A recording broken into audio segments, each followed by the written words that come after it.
Ooh, that should be an interesting start to the recording.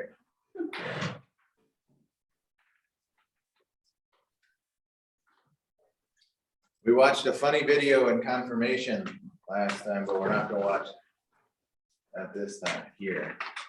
I can send it to you if you're interested. It's long. It's 18 minutes long. That's, for us, that's too long. The population of Israelites living in Egypt exploded. The new Pharaoh was fearful that they would form an army against Egypt. He issued a ruling that all newborn Hebrew boys should be killed. An Israelite woman gave birth to a son. She put him in a basket and placed him in the Nile River. The basket was found by Pharaoh's daughter. She named him Moses. God had seen the suffering of the Israelites and wanted Moses to lead the people out of Egypt.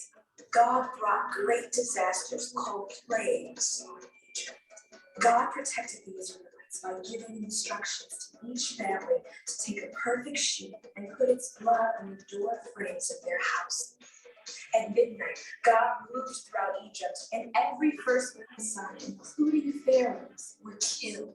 But God passed over every house that had blood on its doorframe. The Israelites left Egypt. Pharaoh chased them for miles until finally they trapped the Israelites at the edge of the Red Sea. A strong wind blew across the sea, creating dry land for the Israelites to walk across. God caused the water to crash back down, drowning all of the Egyptians who were following close behind. The Israelites journeyed far away from Egypt. Along the way, God took care of them. Moses would remind them of God's goodness and continue to lead them toward the land God had promised them.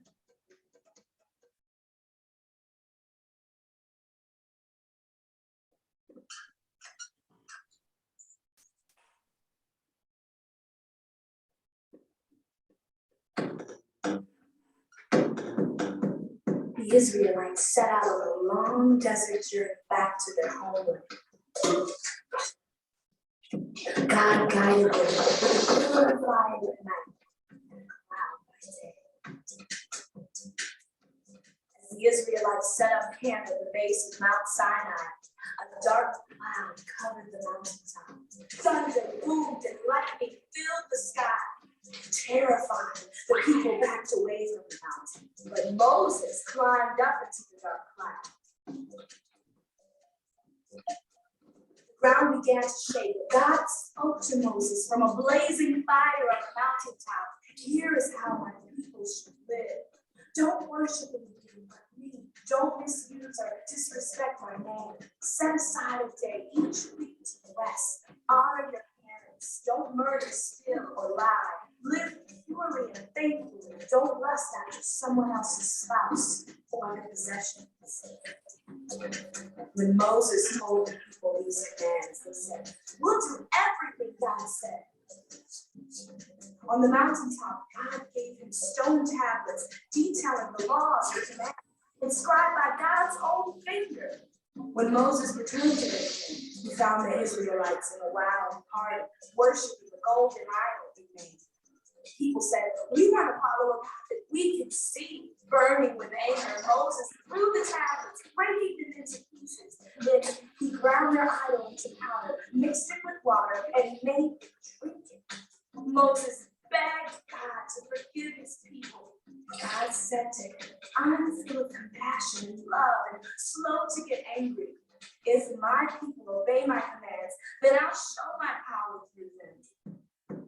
After giving Moses a new set of tablets, God said, "Build a special place for me to live among the people I love." So Moses gathered the very best craftsmen and built a sacred tent called the tabernacle in the center of the camp. When God was present inside the tent, a cloud appeared above it during the day and a pillar of fire at night. When the cloud moved, the people followed and continued their long journey back to their homeland.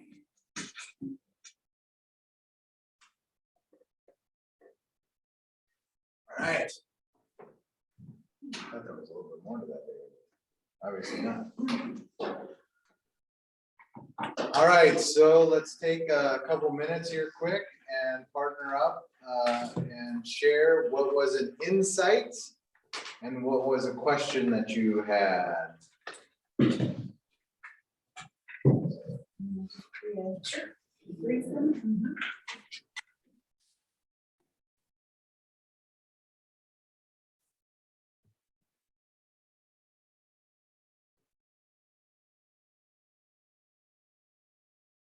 I assume now that we're just talking amongst each other. Anybody else find that video completely useless because of the glare, the distance, and you couldn't hear it? Exactly. Yeah. Right. I couldn't hear anything. We need to let him know. Thank you, Gail. As far as what the film was just showing, it seemed like it struck me that they lost their faith fairly so quickly and so far away from where they were to actually go worship a golden calf. That was just so odd that they would lose their faith so quickly, as I said, and so far away from where they were just a few weeks beforehand. Just That Really? Aaron would build it, what was that? and Aaron would build it. Right. Right. Supposedly like second in command. I Yeah, without remember Moses. about the golden calf, but I'd forgotten about Aaron until reading it this week. I thought that was shocking too. Yeah, And I didn't even remember it either. That Aaron made the calf. I mean, come on, Aaron. This whole Without Moses chapter there, was so they were funny. lost. by the way, who's with us today in person? They can't hear us now.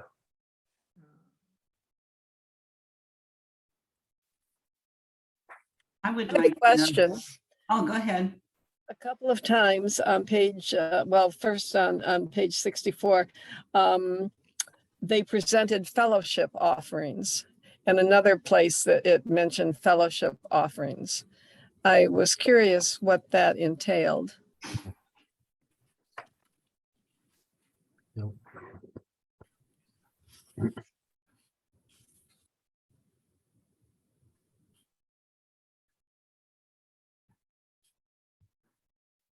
I'd like to know who actually wrote these stories down, how they came to be written. I mean, I grew up believing Moses wrote all this down, but from what I've learned since, it wasn't written by Moses, probably. So I'd like to know his take, pastor's take on that whole thing. How we interpret the Bible is so important to our faith. And Sorry. what are your understandings on who wrote it? Do you all believe that it was Moses who wrote these things down, or other ways of writing down? Other people wrote it down in his name. What I always thought is that it was oral tradition that passed down for many, many, many centuries, even before anything was written down. Right, Barbara. Okay, that's pretty much where I am too. Yeah, which explains a lot to me for how it could have changed from and had been embellished. And In the book, they're talking about the timeline for what's going on right now. That's in the 1400s BC. So I agree with Barb that it was probably just oral for many generations until actually people wrote it down. So as far as how things happened over the generations, what was actually relayed on, there could be some changes. We know that happens. Their view of who God was certainly a negative kind of view. I mean, they believed that he actually killed people who didn't obey his every commandment. Even on page 64, it says, I've seen these people, the Lord said to Moses, and they're a stiff-necked people. Now leave me alone so that my anger may burn against them and I may destroy them. I mean, that just, when I read stuff like that, I think, why did they put that in there when no matter when they wrote it down, what was the purpose that they would put that in there for us to learn from? I wondered that too, Sharon, when they said on page 60, whoever touches the mountain is to be put to death. Thank you. I Yes. didn't remember that. I never remember reading that. And that is so cruel Yeah, and petty. even the animals, if they touched the mountain, were to be stoned. And I think, Absolutely. Yeah, this was a very cruel chapter. Mhm. God was playing around in being God and making rules for people. I did not like this chapter. Well, the Israelites weren't that good either. Oh, well, Yeah. they never have They didn't been. like the chapter either. Always complained.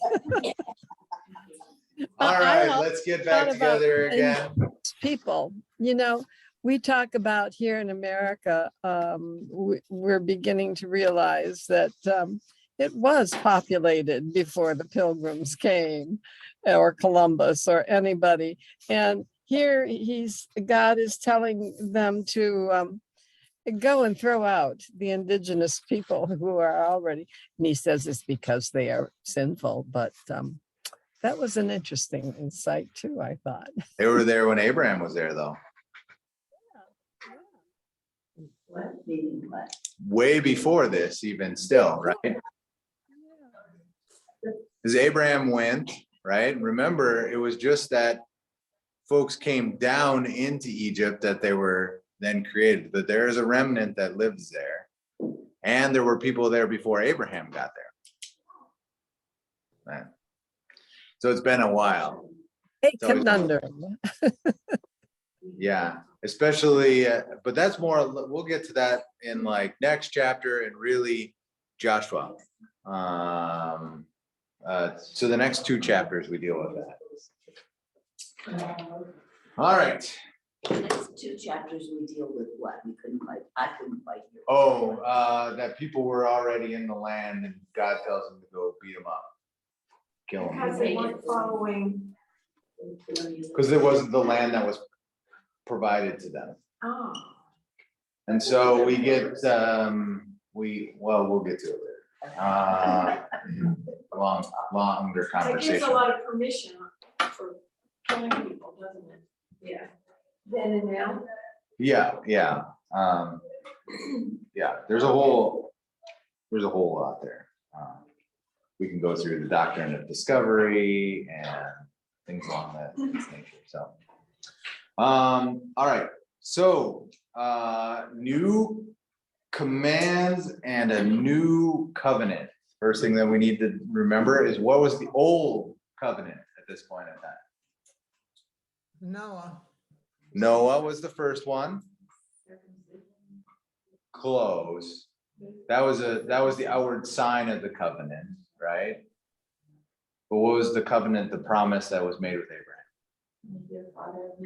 Yeah, make you land, nations, and then really through you, others will know me, right? So that promise that was given there, that through you, others will know me. And now God is continuing to add into that covenant. Remember, as God moves, shapes, and forms God's self, right? Things become different. So God is a God that changes. You don't like that? No, God himself. Yes, because he You God changes, but I don't think. changes his mind. God's changed throughout these covenants, To help us do his will. deepen into relationship. Even in sending Jesus, God changes God's relationship with God's people. Then he's not omniscient, Why? because he knew, he would have known all that stuff before. I don't believe God changes. Like I said. Well, I it's think- so surprising it's to him. No, I think So you have, people back then believed in multiple gods and believed that the gods were doing everything. So I think this is just a transition. They see God is They see revealing- God is causing things, but they're learning. about who God is. Then why do we pray if God doesn't change his mind? Well, he may change the way he relates as people begin to understand people- or don't. As people experience different things and see things differently. Well, and I think of it that God is kind of outside of time, right? So if you think of it more as like, say, God is this, I don't know, prism on a stand and just do turns and you see a different facet of it, maybe. So God's not changing, it's just a different part is coming into your experience and your view. Yeah, We need that. the different revelations that we would say of who God is comes throughout time and space, right?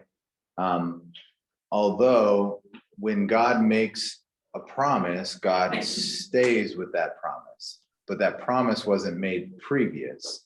And so in doing that promise making, it is a change in who God is in this world. And how we see God and how God is presented I think- to us. I think that continues to make us the subject of the way that God relates to us. If we see it that then we have power in that relation, then it changes. Because if God becomes the subject of the sentence, that God changes God's self, right? And ultimately, that's usually where we're going to go with when we read the scriptures, is that we learn more about who God is, right? But God is the subject doing the action, not we are the subject that receives or that gives the action to God. So it's okay to think of him as showing another side of himself that we need to see. I think so. I think as we move through the scriptures, we continue to understand more about who God is, because it's like you're in relationship with anybody else, right? Because when you get to know somebody and you have experiences with them, you grow and build on those experiences. Like when you're on your first date, right? Your very first date, you want to go out on your first date, you want to have an experience. You don't usually just hang out. You want to go out and go to a movie or go experience a basketball game. You want to create story that you can come back to and say, wasn't it funny when, the camera flashed on you and you stood up and you tried to drink your whole beer and spilled it all over yourself? Isn't that so funny, right? And you create these different kinds of stories that happen, or you got your ice cream and it all fell down, right? Or, whatever it is, right? You create these different stories and then you build off those stories as you're dating someone, right? Similar aspect. Yeah, go ahead. For me, I believe that God can change. Mhm. I believe that I don't know him 100%. Mhm. What he does or how he's living in his realm, but I'm open to suggestion. Mhm. That works for me. Mhm. It doesn't work for everybody. Yeah. But when and if I go to heaven, I believe at that point he will tell me all about himself. Mhm. And reveal himself. And my concept of him while on earth will fall away. Sure. It's temporal versus Mhm. finite versus the infinite. Mhm. Yeah. On this side of heaven, though, we are still working on it, right? Oh, But God knows everything. That's what I was taught, that we can't be this big a surprise. He just has to figure out all the time how to talk to us. We're not in heaven and we don't behave and we don't get it half the time. So is he really changing or is he showing us a better way? So God continues to reveal God's self, but in the covenants is where I would say God changes God's self. God deepens God's relationship with us. Think about it this way. Again, going back to Noah, God could do anything, including flood the world and kill everybody and start over again. God promises not to do that again, right? That is a huge shift in change. So when we become rebellious, as we do throughout this, he could have just wiped everybody off the planet again and started over again and started over again. Not a good strategy, but could God continue to do that? Well, what about fire? Think about, and Judges, when we get into, He wouldn't destroy the world by water. sure, Why, didn't they say fire? water. So, yeah. Sure, we could, So- God could certainly still burn the whole world up, right? That's, that is a possibility he's left on the table. War sometimes. Well, and how much worse could they have been? I mean, he's not flooding us out, maybe we deserve it. Oh, I'm sure we do. Well, and I think, so we are still on part 2 of Exodus. And we're 5 chapters in, right? So and we will go infinitely faster now. Like the next chapter is 3 books of the Bible, right?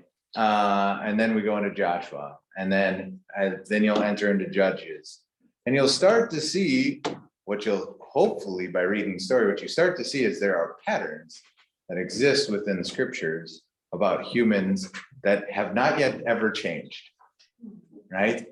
And anthropologists will be able to say, well, you know, if you continue to follow this line, you'll see that every so many years we have these giant wars, or every so many years civilizations change.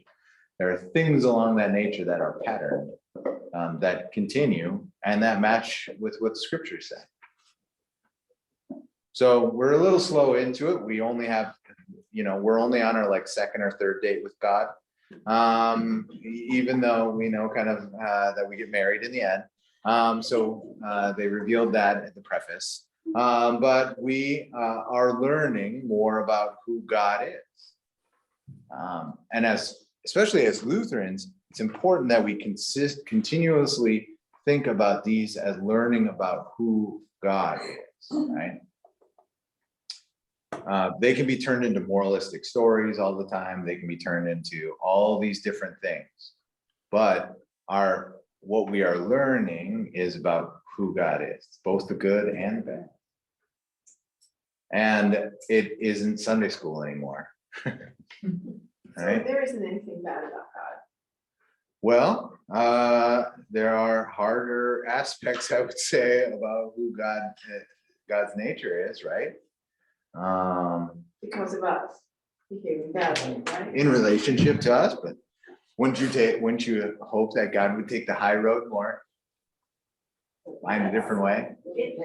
I feel like when I read, I don't know, these cause like real faith struggles for me. Yeah? They really, really do, because I do not like this behavior. If this was one of my kids and like his sister acted up and he just burned down all her stuff and was like there, I would be like, you are out of line. I mean, wow, how cruel. Why would you be so cruel? And then to have in the same chapter, God is slow to anger. No, it took 40 days. That's how long the anger took. That was the fuse.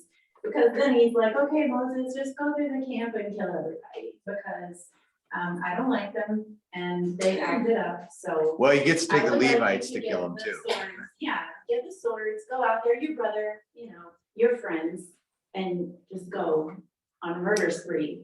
And it's like, that is, it really does interfere with my faith. when I Right. read This these. is why they didn't tell us this in confirmation. This is why they don't let the Catholics into the Bible. That's where I came from. It's like I get in here and I'm like, what? No. No, this is exactly why we should be reading the scriptures more often, and digging into them even more, because I think part of the struggle as we read through this, and my hope is that as we get more time behind us, you'll see this becoming wider, right? It's not like it gets much better. He keeps killing people. I mean, all the way into Kings, right? There's people being killed all the way through. But you establish more of an understanding. But do we really believe this happened? Do we believe that this particular story happened? Well, then all of it. I mean, the early stories in the Bible. Do we believe they're history, or do we believe they're just stories or parables? Are we required to accept them as literal facts? Or can we interpret them as teaching stories that deliver a lesson rather than a series of factual events? So there's a lot into that question.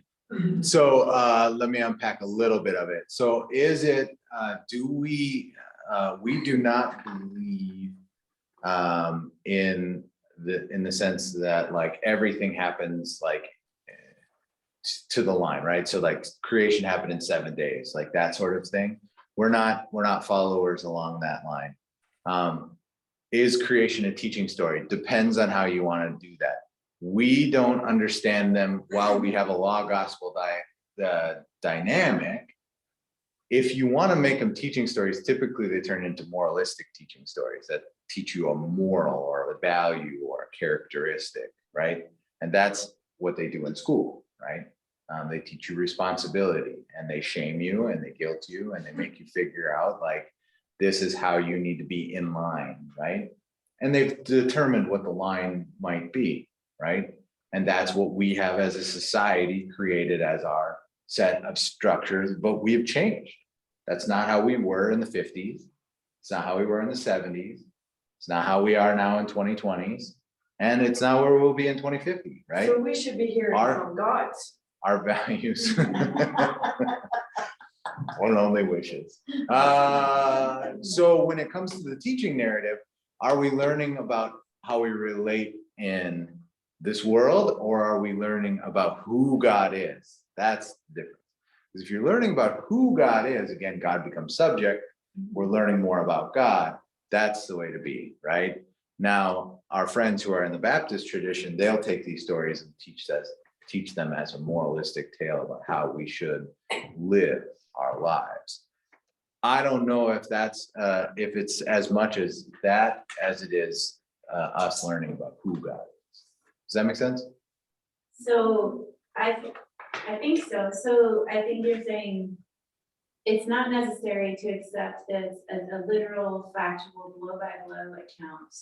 But if you're going to think of it as a teaching story, think of it teaching you about God rather than teaching you a moral lesson like if you act up, you should put everybody to the sword, right? Like So, that's yeah. not what we're meant to draw from this. Right, yeah, so your archaeology and those types of things, they sometimes line up and sometimes they don't, right? In terms of what the biblical narrative would have us understand. But what these stories are, and this is obviously lasted a very, very long time, there's something to it, right?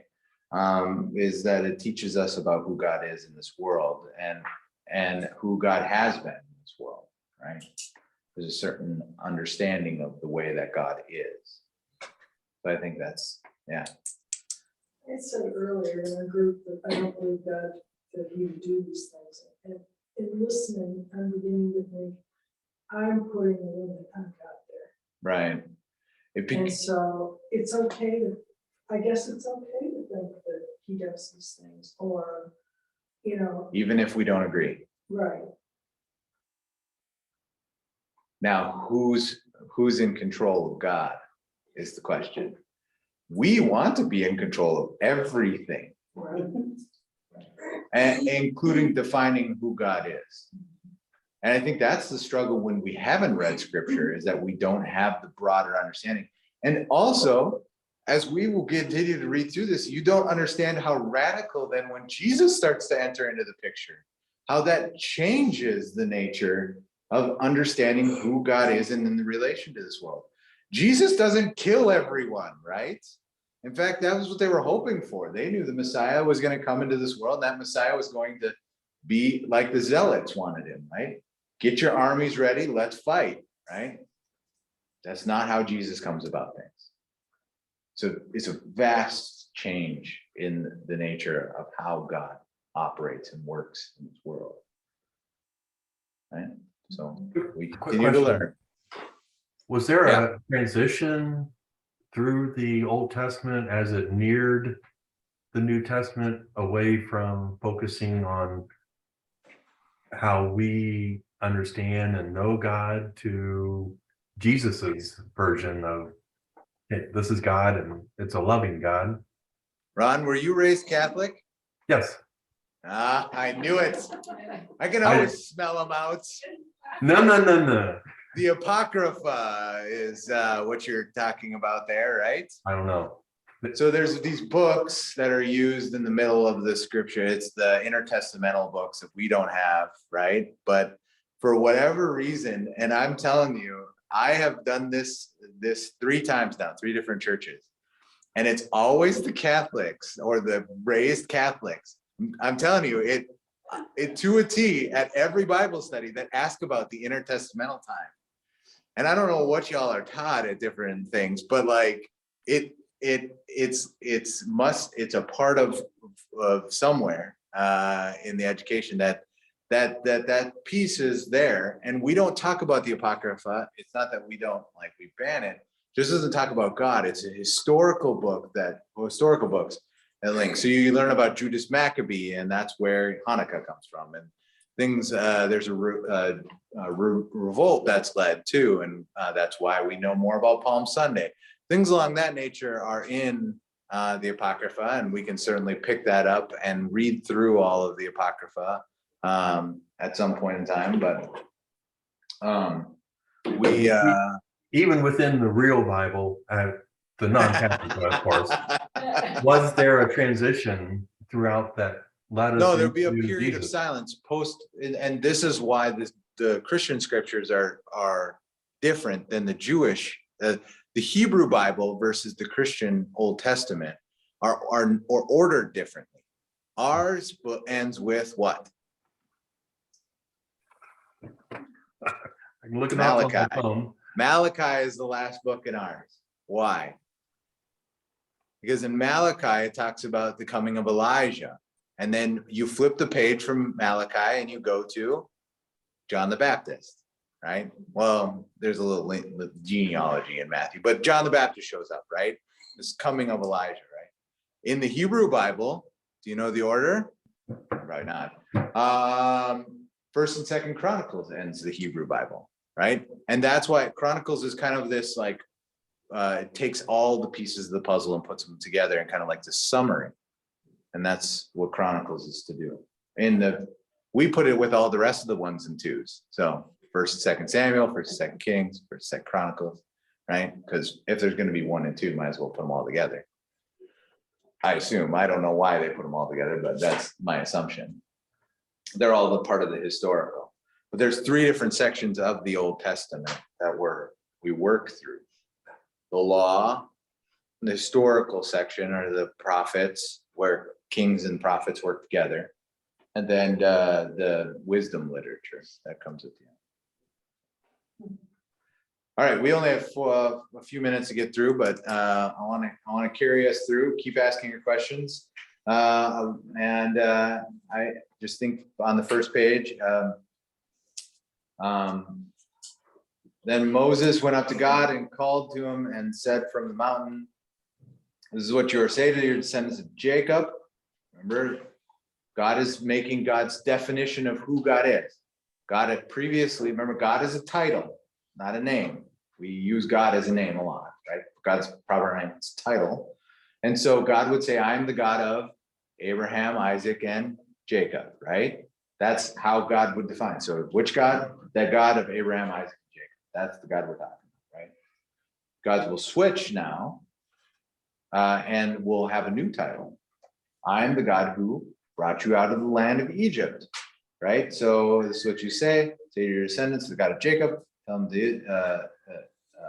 what you are to tell the people of Israel. "You yourselves have seen what I did to Egypt and how I carried you on eagle's wings and brought you to myself. And he will raise them up," right? That actually comes from Isaiah, but you can talk about it here. This is the concept, though. Remember what we were talking about, that we all fall into places and God delivered God's people. Remember, that was last week. We delivered God's people. God offers deliverance, and yet they turn back. They want that old way, even if it's unhealthy and unhelpful. And we do that too. Think of Lent. Think of how when you really challenge yourself and you pull yourself out of an unhealthy habit. Spend too much time on your phone, you drink too much beer, you eat too much chocolate, or just too much food in general. You spend too much time doing something, right? It's an unhealthy habit that you have in you, right? And we all have them because we develop new ones when we get rid of the old ones. And so you have unhealthy habit, you see yourself through a 40-day period and you long for it, right? Even though it's unhealthy and unhelpful to you and your life, you want to watch more TV or you want to play on TikTok or whatever it might be, and you know the dishes are piling up, and yet we love self-numbing and self-numbing practices. And they loved slavery. They knew this is what their realm would be like. Even though they were beaten to death, they were literally dying and made to work all day.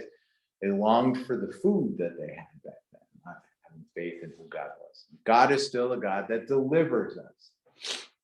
And so the overarching theme of that is, yes, bad things happen in the midst of it, but God will move us through. And to what extent will God do to rescue God's people from bad places? Right? How far will God go in order to save you? Right? That's and so we get out and we're in the middle of the desert, and God forms then this new covenant on page 61. And we don't have full time to unveil it, but this is how God forms relationship. Some of you have heard this before, because this is usually how the commandments are taught. There are vertical commandments, up-down commandments, commandments between you and God, right? Call them vertical commandments. There are horizontal commandments, right? Between you and everyone else. Not a shocker. There are more horizontal commandments than vertical commandments, right? These horizontal commandments are how we relate with each other. It's a little bit harder to relate with each other than it is to relate with God. The very first commandment is, I am the Lord your God who brought you out of the land of Egypt, out of Egypt, out of the land of slavery, right? God reminds us who God is on that first commandment. And this is the piece of the covenant that we sometimes struggle with, especially as Lutherans, right? I am the Lord your God. Full stop there, right? The command there in that relationship is that God is our God. The triune God is our God, right? And he in this invokes the I am statements, right? I am who I am. Right? We read about that last week. I am the Lord. Remember, Lord, all capital. That's Yahweh. I'm the Lord, your God. A relationship, not the God. I am the Lord, your God. God, in making relationship here, is making it to you, to the people. Right? There's one of the best lines in the Old Testament. It comes in Deuteronomy 7:7. I did not choose you because you were the greatest of all people, for there are plenty more who are more numerous, but I chose you because I loved you. Right? And you are my people. So he's talking to the Israelites? He is talking to the Israelites and their descendants, you and me. I am the Lord your God. If we are in faithful relationship with God, then God is saying that I am your God. And that there's a whole Bible study on that, right? We can break down on that. But this is not, God is not just saying I am the God. I am the supreme Zeus, right? And you should be all these people. God is choosing in the first commandment to be in a relationship with God's people. That's a change, it's a difference. Especially in the Near East culture, this is not how God's related. You can choose to be in relationship with me, but I'm the best. This is kind of how we understand God to be, right? God exists and we choose to be in relationship with that God that we choose. Here, God says that I am your God. God chooses you. And you shall not take my name in vain and not make graven images, and that you shall respect the Sabbath day and keep it holy. These are all part of the vertical part of the commandments, right? And they make sense, right? Yeah, no other gods before me. Okay, right? Now, there are all sorts of places we could go with that, and we do. God is not denying that there are other gods that form in our lives, but remember, God is a title and not an actual person, right? And so we create all these sorts of gods. You can name them all: gods, false idols, all these false gods and idols. You can name all of them. We talked about them in Lent. We can talk about them now. The reality is that we have all these different kinds of things. And what Luther helps to describe us as, a God is what you put your trust into when things aren't going well. So, do you look at your bank account when you're not feeling good? Hopefully you're not looking at your retirement account at this point in time, because the stock market's doing really great. Right? What are you putting your trust into when things get really tough? That is the God that you have. Right? Yeah. Personally, I'm at a point where I don't feel intelligent. I know that God exists, I believe in him, etc., but I just feel like I'm floundering. So how do I get that back? I find this is where our missionaries help us, I think, because when they are serving in places, so I find that to be the case a lot in the United States, is that we just kind of, we have this general agnosticism that exists across the board. We believe in a higher power because we're at least knowledgeable enough to know that we are not gods, and yet we don't have that connection because we can provide everything we want and more for our lives, right? There's food on the table, there's cars, there are shelters, there are things that are provided in this realm, right? And what our missionaries and what our people in other places, they relate everything as a blessing or in relationship with God.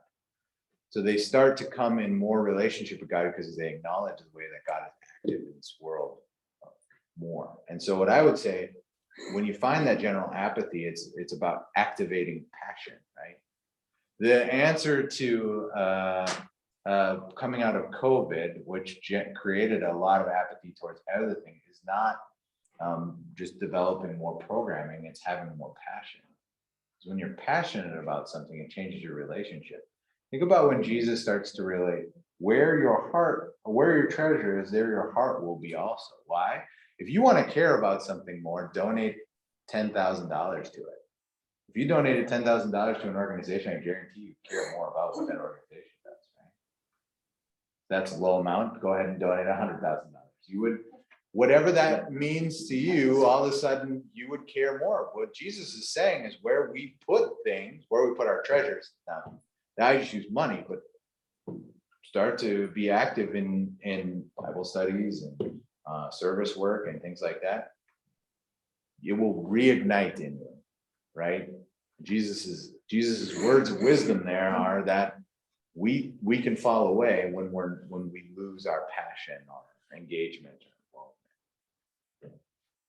And so it can be as simple as walking down Arlington, admiring the beautiful leaves and giving thanks that God created the tree and the seasons, the birds, and turning into this space that you then give thanks to what God is active in this world.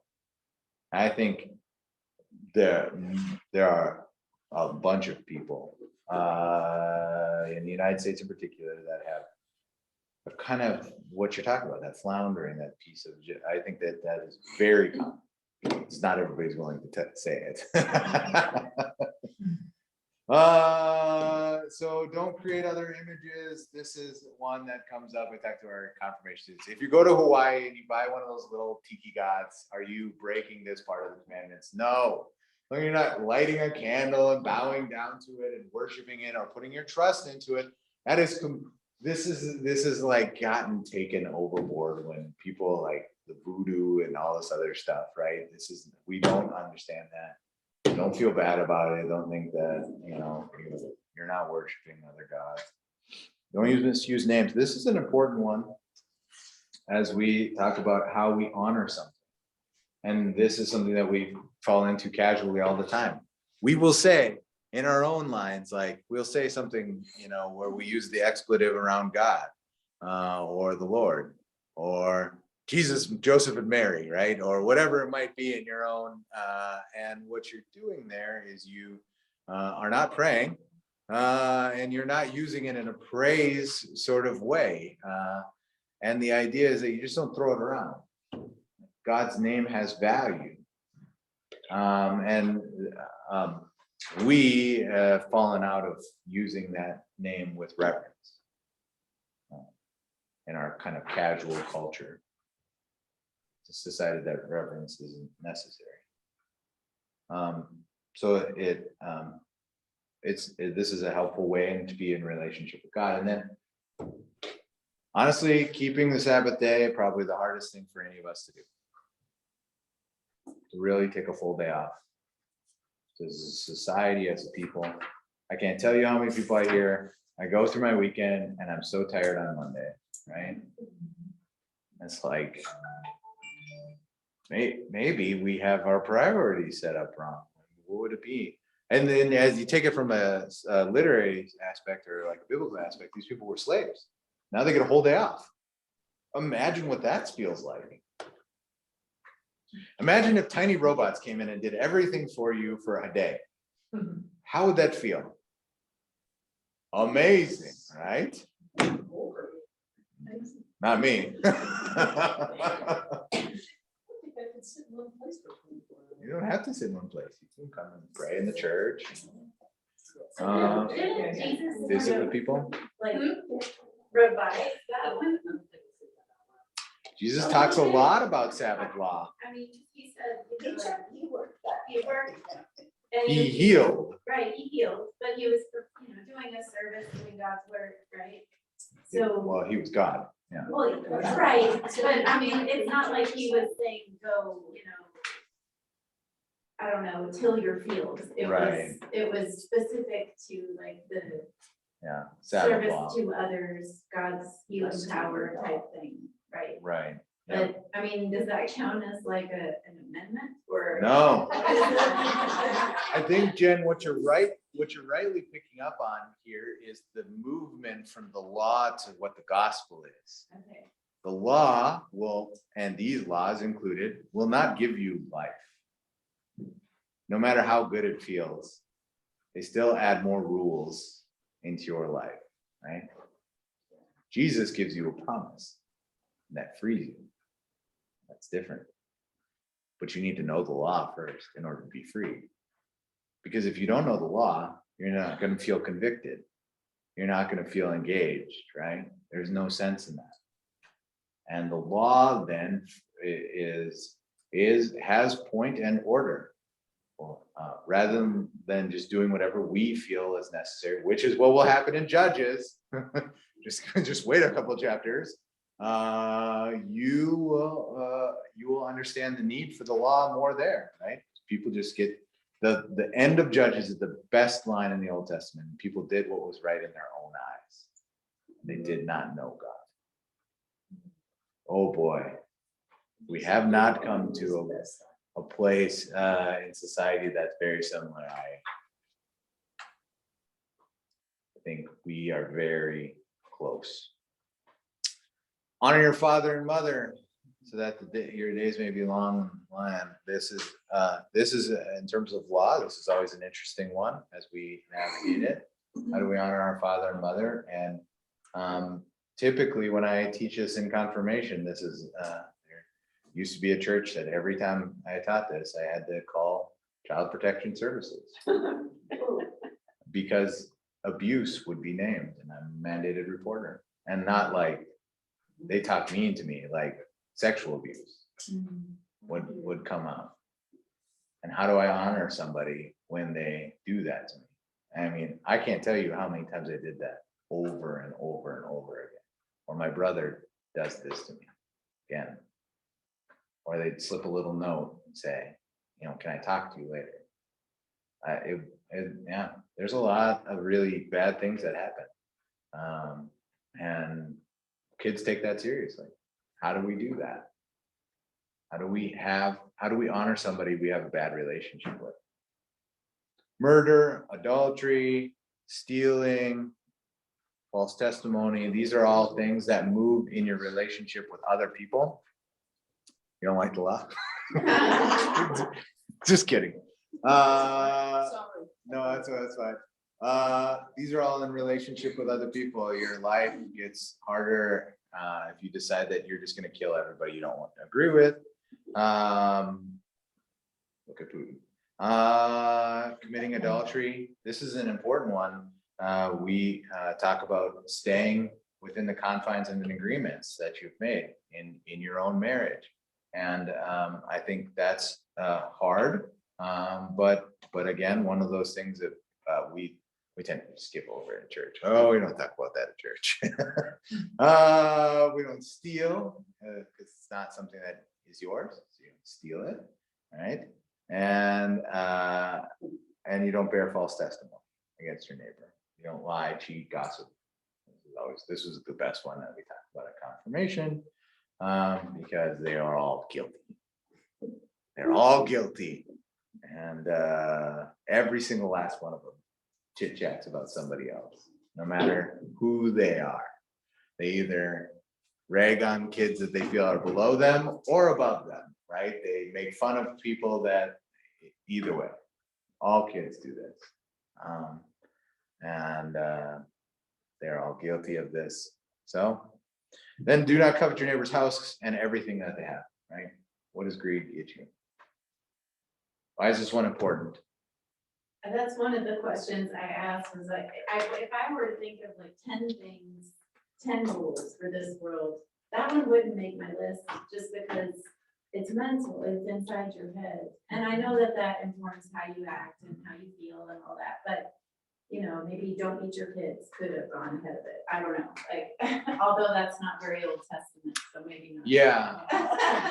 Like beat them a little bit. So remember beat them just a little bit. A little bit. Forming a society or forming a culture of people, one of the things you don't want to have, right, is that everything that other people have, you desire. And so you start to want everybody else's life but your own. You desire their things, you desire whatever they have, you desire mostly their stuff. You see the ad, this is where Disney comes into the picture, or any advertiser at all, right? You deserve this. You work so hard, look at all these people who are getting ahead, but you don't have that. And so you start to think, I want all these other things, and you become, you just, instead of being grateful for the things you have and looking at all of the blessings that we do have, even if it's just waking up in the morning and being able to not have been rained on in the middle of the night, right? What a blessing that might be, having a full belly or things along that nature. All those blessings, we start to desire something that's not ours. We call that greed and envy and pride. A lot of those things come out of that. And they're destructive because we don't accept who God made us to be in our own lives. And we desire something else. Well, they ought to say more about, you shall not give false testimony against your neighbor. Because with all of the social media areas and a million television channels, it seems like, and so many lies, this is horrible. Yeah, lying is pervasive. Intentional lying, even white lies. It seems quite intentional, really, doesn't it? Yep. And you think it's going to get you down the road, or it's going to get you further, and it does not. So these rules provide order for us, and they move us in that time and space so that we can move and have our being. 10 Commandments are still useful today, but they are not the gospel. We'll know. And of course, there's lots of things that happen after this. My favorite is that he grinds up the tablets and makes them drink them. No, that's not God, that's Moses, right? Moses does that on his own, right? But then he does, then they do kill a lot of people, right? So the Levites and Moses command them, And we don't talk about that piece. We also don't talk about in Elijah that Elijah goes off and kills all the priests of Baal. We'll talk about that though. That how does this continue to accomplish the work of what God is up to in this world and in our lives? So anything else that we wanted to cover?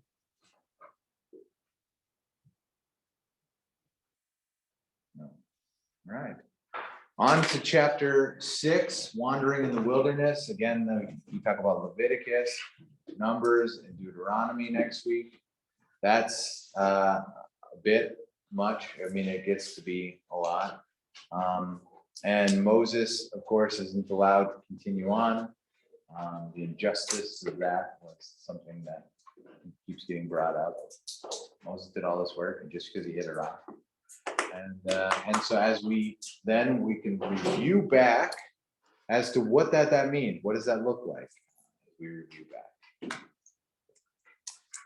What have we learned about God in these first 5 books? And actually, if I were to order them, I know the first 5 books of the Pentateuch, but I would take in Joshua. I think Joshua is part of the whole narrative.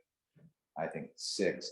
I think things change in Judges. It's not the same sort of narrative that we learn. So Joshua is important when you read about him this week. Caleb, keep them in mind. Joshua, son of Nun. Thank you.